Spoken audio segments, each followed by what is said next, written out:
IMF এর ঋণের অর্থ কবে নাগাদ মিলবে তা জানা যাবে 23 জুন সংস্থাটির নির্বাহী পরিষদের বৈঠক শেষে। বিশ্লেষকদের মতে বেশ কিছু শর্ত মেনে নেয় বাধাগ্রস্ত হবে না চতুর্থ ও পঞ্চম কিস্তির অর্থ ছাড়। সবকিছু ঠিক থাকলে জুনের শেষ অথবা জুলাইয়ের শুরুতেই কিস্তি ছাড় করতে পারে আইএমএফ, এমনটাই প্রত্যাশা করেছেন বিশ্লেষকরা। 250-টিরও বেশি ডিজাইন অপশন নিয়ে ওয়ালটন স্মার্ট ফ্রিজ, বোঝে আপনার প্রয়োজন। 2023 সালের জানুয়ারিতে বাংলাদেশকে $470 কোটি ঋণ অনুমোদন দেয় আইএমএফ, যার অংশ হিসেবে সে বছরের ফেব্রুয়ারিতে সংস্থাটি ছাড় করে ঋণের প্রথম কিস্তির $47 কোটি 63 লাখ অর্থ। দ্বিতীয় কিস্তির $68 কোটি 10 লাখ অর্থ ছাড় করা হয় ওই বছরের ডিসেম্বরেই।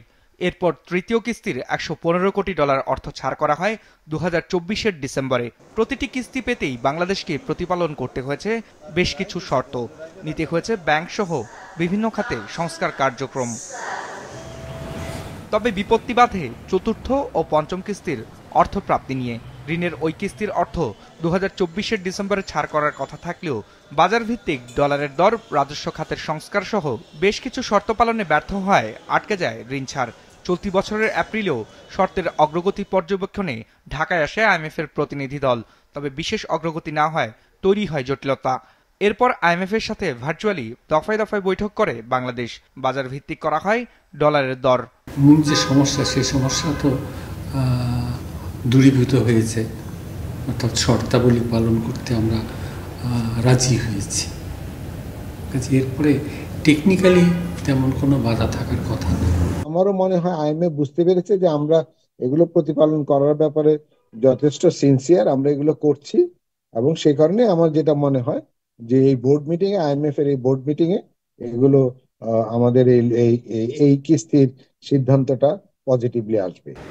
শর্ত প্রতিপালন করায় সন্তুষ্টি জানিয়েছে আইএমএফও। সংস্থাটির পক্ষ থেকে এক বিবৃতিতে নিশ্চিত করা হয় সমঝোতা হয়েছে দুপক্ষের মধ্যে। তবে অর্থ কবে মিলবে তা জানা যাবে ওয়াশিংটনে নির্বাহী পরিষদের সভা শেষে।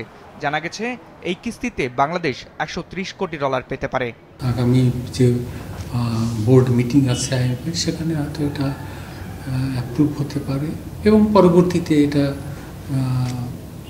ছাড় করতে হয়তো খুব বেশি সময় নাও হতে পারে। কাজে সেটা হয়তো আমরা হয়তো জুলাই মাসের জুনের মধ্যে না হলেও জুলাইয়ের সময়ের মধ্যে আমরা পেয়ে যেতে পারি।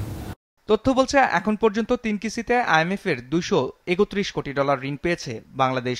বাকি 4 কিস্তিতে 2026 সালের জুন পর্যন্ত ছাড় করার কথা রয়েছে $239 কোটি।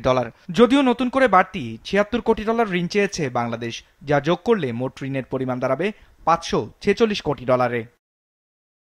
বিজনেস রিপোর্ট, মাছরাঙা টেলিভিশন।